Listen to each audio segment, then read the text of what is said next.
Hi guys, I know that I'm not scheduled for a YouTube video for the rest of this week. However, there were some events that have occurred Tuesday, Wednesday, Thursday that have brought me to a significant point of concern. And as a citizen of the United States, I have First Amendment rights, which I'm going to exercise today.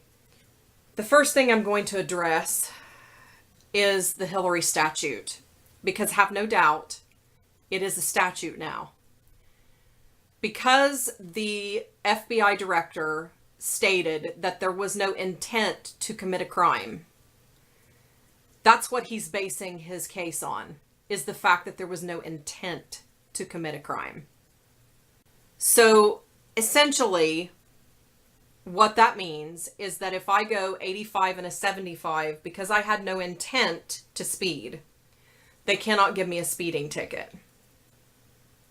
I am outraged, as I know most Americans are, over the situation that a high-ranking politician is yet again not being held accountable.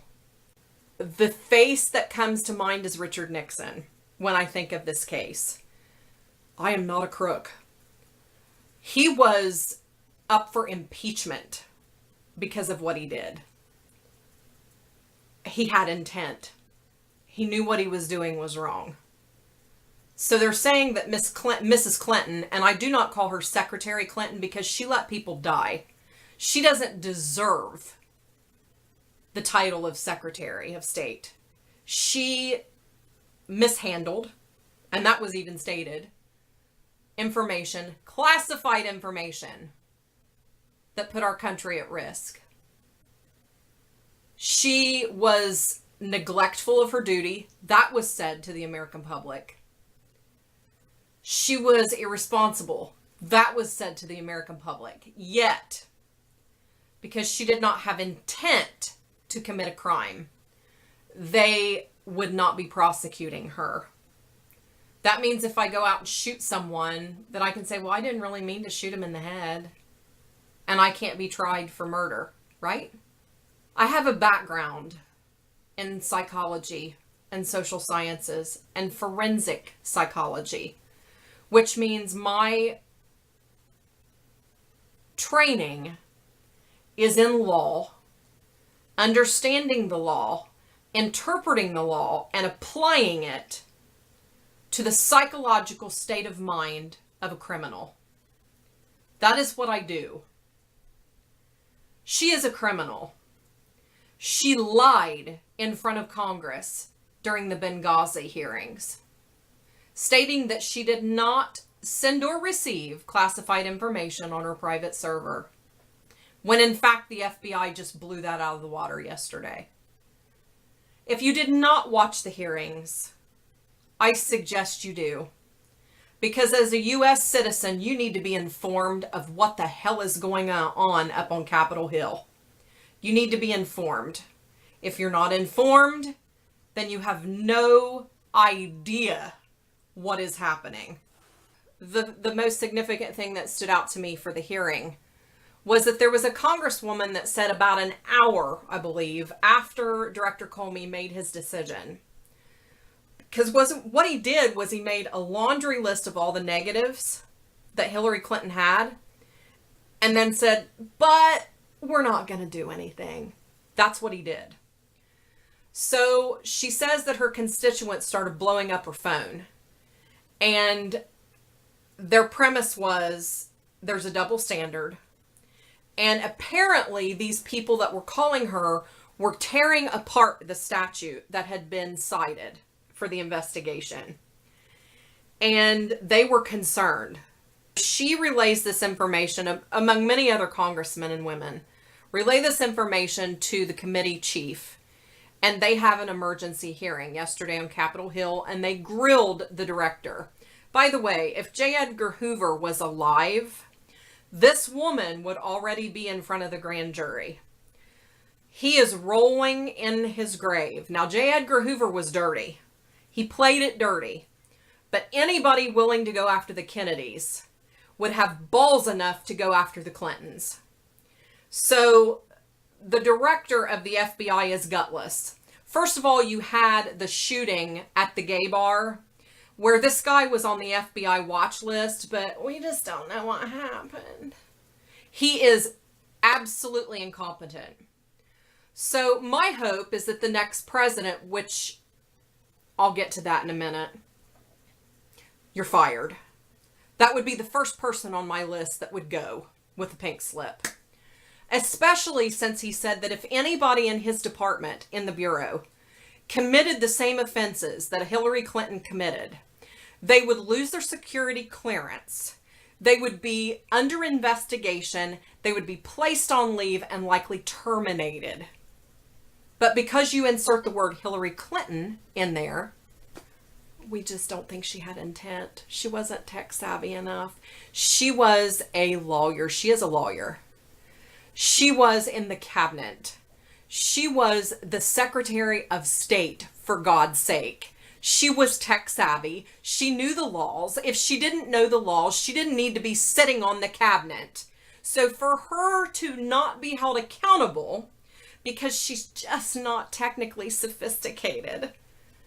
Really?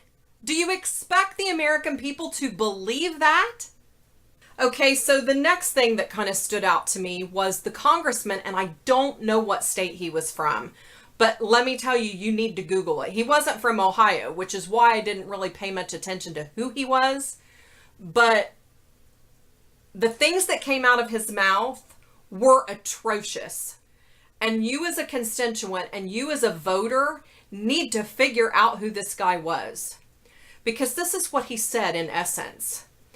You as an American citizen, if you were one of the people that tore that statute apart and sought information, or you wanted to give your opinion or your concern to your congressman, which is your God-given right as a voter and as an American citizen, that you just have too much time on your hands.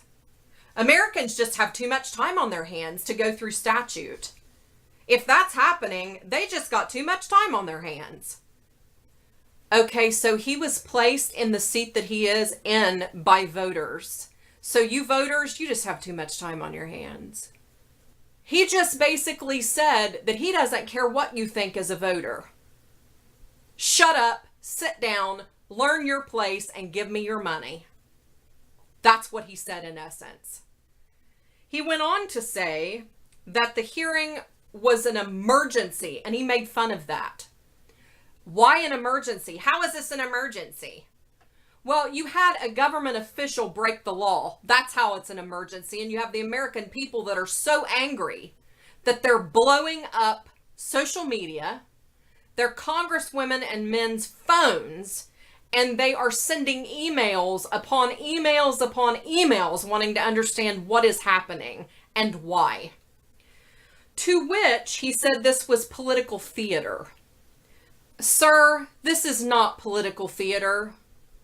This is the American public having enough of a double standard for the rich and the connected.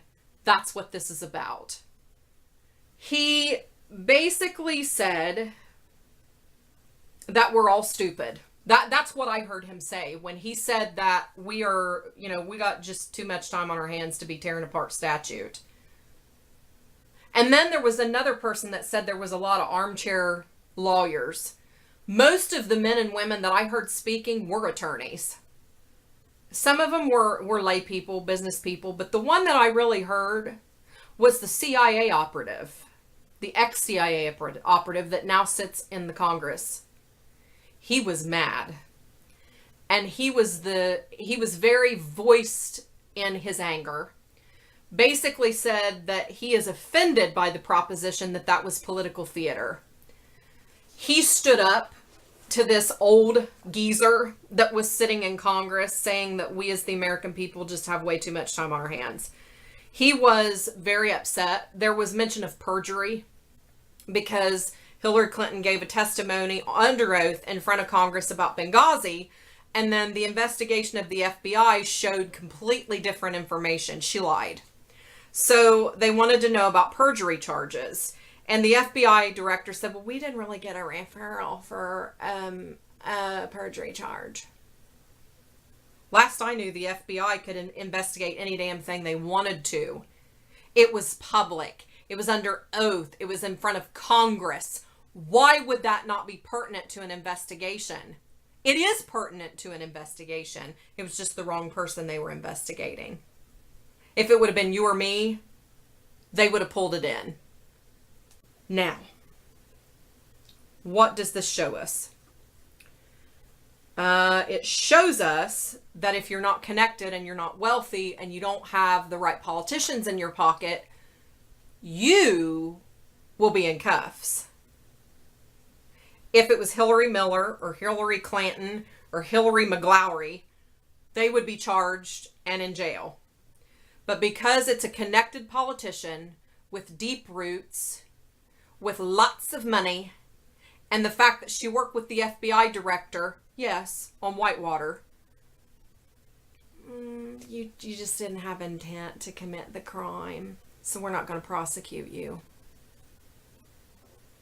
I'm sorry, folks, I'm mad. And here's why. I know 2 individuals that worked for the government. 2. There are plenty more. I just don't know them personally. Now, I've heard their horror stories, but I don't know them. And I will keep the 2 people that I know anonymous because I would never want to taint their good name because they have found jobs, thank God. He did not mean to do what he did. Intent. He printed off a sheet to help him establish income of a family so that he could do a proper fraud investigation on them. Again, worked for the government, local government.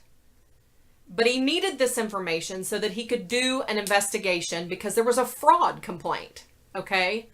So he is in a rush one night and he puts all of his crap in his briefcase, including that sheet. Okay? And he's living with someone that's an absolute nightmare. And they're getting ready to get divorced, but she has not gotten out yet. So she starts rifling through his stuff, finds that sheet that he shoved in his bag with no intent to do anything with it other than he just kind of shoved everything off his desk. She called his supervisor and told him that her husband, or soon-to-be ex-husband, was bringing home confidential information and sharing it with her. Guess what happened to him? He was fired. He could have been prosecuted. They told him that they would let him resign so that he could keep his reputation. And they did not believe that what he did, he intentionally did wrong. But they said, basically, if you do not resign, we're going to go ahead and pursue this legally and you will go to jail. Intent. He didn't intend to do anything wrong. There's case number 1. Case number 2 is a young lady who was let go from her job because she had been surfing the internet on work hours. She was in a cubicle with 4 or 5 other people. Guess what they were doing?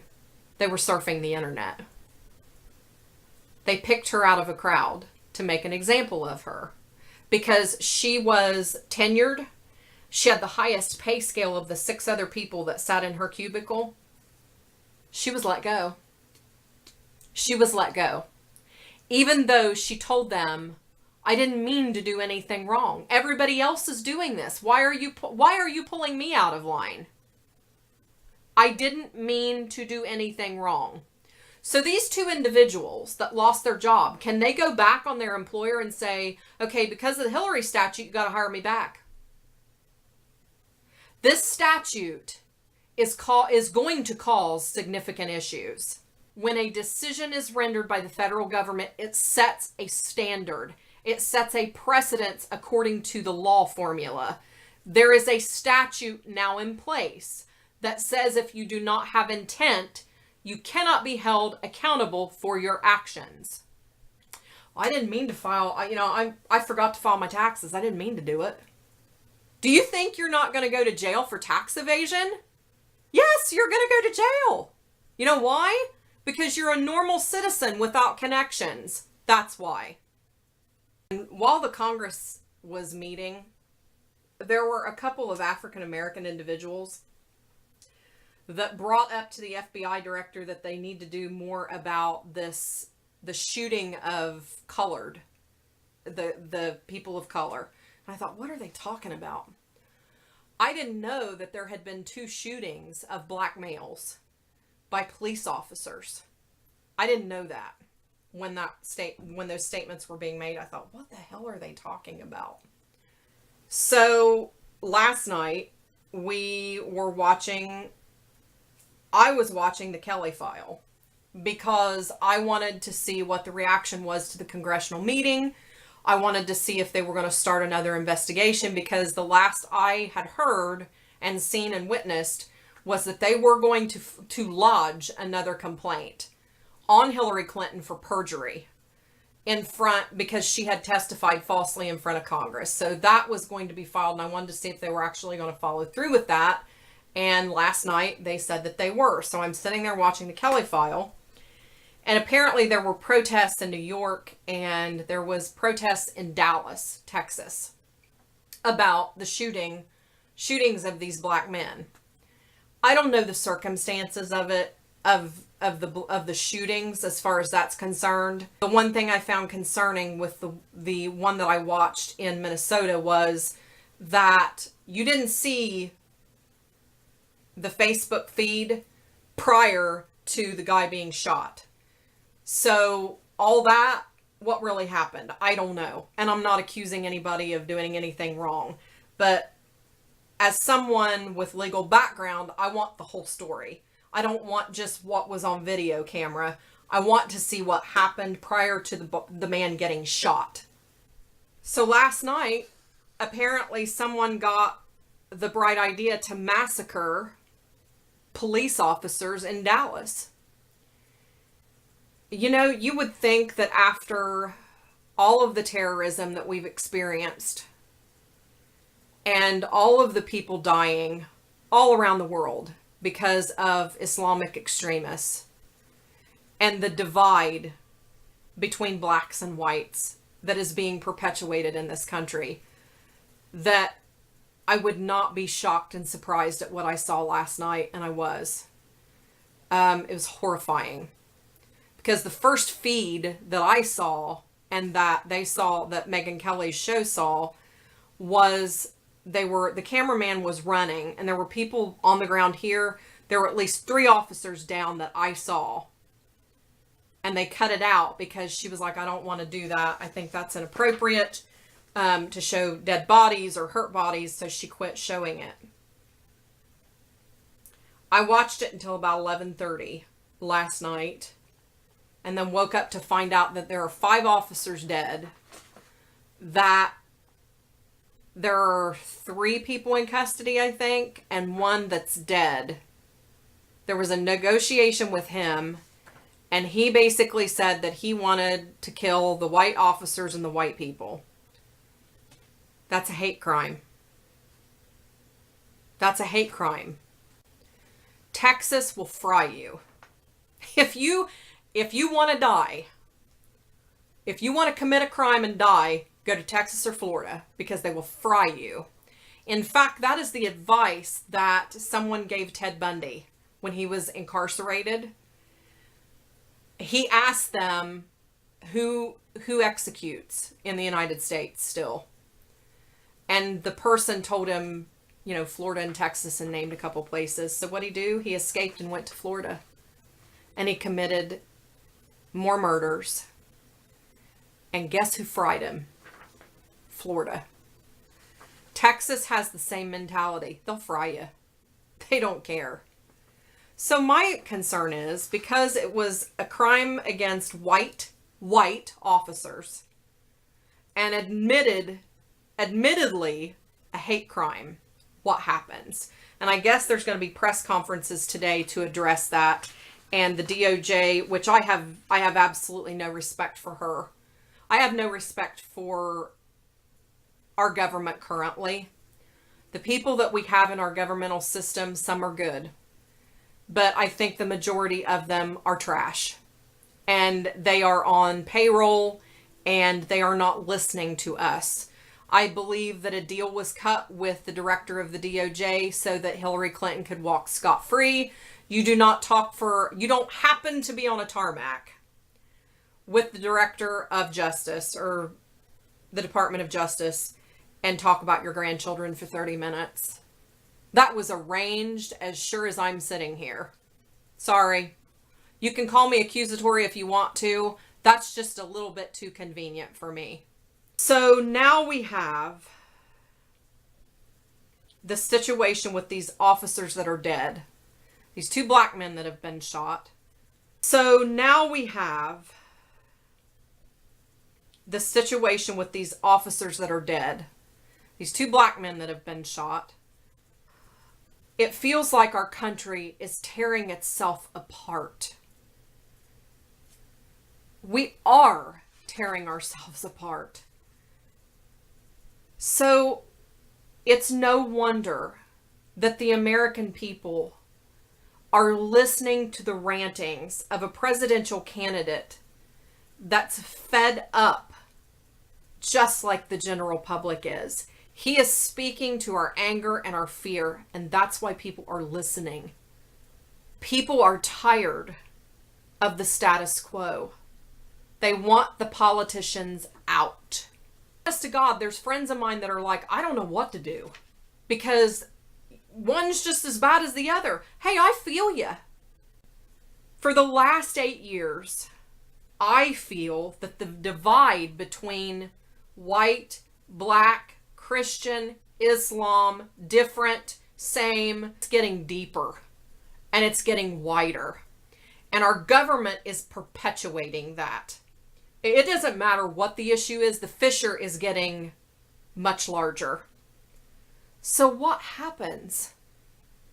When does the line get drawn? Like, what is it going to take for people to, I don't know, like these people in Dallas and New York, they were peacefully protesting. That's their right under the Constitution. They're allowed to do that. Go for it. But how is that solving the problem? It's not, because we have the wrong people sitting in Washington making the decisions. Yesterday, as I was listening to the politicians questioning the FBI director, it became abundantly clear that this country is broken and rotting from the inside out. And people can say, oh, it's lack of morals, and it's this, and it's that. You have some bad people at the helm. When you have a dirty captain, what do you think is going to happen to the ship? Big money, big politics, they're all making the decisions for the average person. It's not right. Insurance premiums are preventing people from having stable housing. My husband and I calculated, and if we were to both go get full-time jobs, we would have to pay $1,200 a month in health care. I don't even pay that much for my house, people. I've never had a house payment that big. So my question is, when does it end? Where does it end? How does it end? Other than our children cleaning up the mess, just like we've been doing.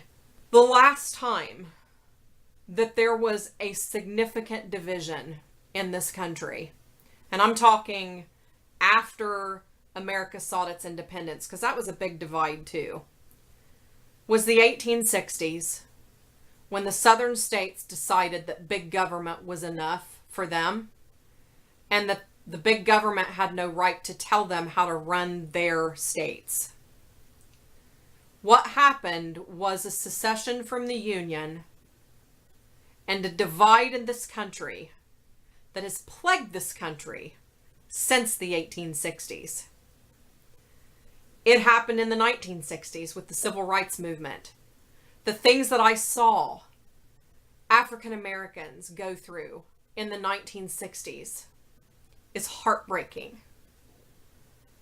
Beatings by law enforcement just because of the color of your skin. My blood is just as red as someone else's. What is happening? And I don't want to hear that we're a godless nation, because I'm sorry, that's not the problem. The problem goes deeper than that. The problem goes to corruption. Well, they wouldn't be corrupt if they were godly. That's not true, because the Catholic Church was corrupt in the fact that they were molesting children. So don't tell me that a godless nation is the reason why we're falling apart, because it's not. The hearts of men and women are why we're falling apart. There are men and women with blackened hearts due to power, due to money, due to influence, due to the fact that they're just bad people. That is why we're falling apart. But what is the answer? I'm an answer seeker. I can tell you what the problem is, but I want an answer for it. No decade that we lived in has been free of hate. None. Even in the age of Vietnam, when people were all about peace and they were in Woodstock and they were doing all this stuff and they were hippies, because I'm all for it, there was no peace. A lot of people say that there will not be peace until the Prince of Peace comes back. I don't know the answer. I don't know the answer, but that's why I'm frustrated. Is because I see the problem, but I don't have an answer. And I want to have an answer.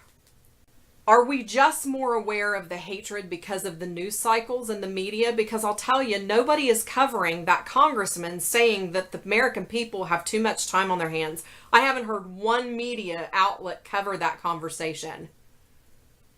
Why are they pushing it in the background? Because it's just as significant as any other conversation that took place yesterday on the congressional floor. I want answers. I'll probably end up sending this video to my congressman. I want to know why. I want to know why. I have one lady, and she is an African American, and she has my back. I don't care what color her skin is. She's beautiful. Her soul is beautiful. I see beyond the skin. We are not skin. We are souls wrapped in skin. That's all we are. But you have all this hate and all this divide. I don't hate Hillary Clinton. I saw a problem. I saw the answer. And the answer that was rendered was not appropriate for the crime. That's why I'm upset about that. It's not because I hate Democrats or liberals or anything like that. There was a problem. It needed solved. It wasn't solved. I know this is a rant and I apologize, but I'm frustrated, as I know that most Americans are frustrated.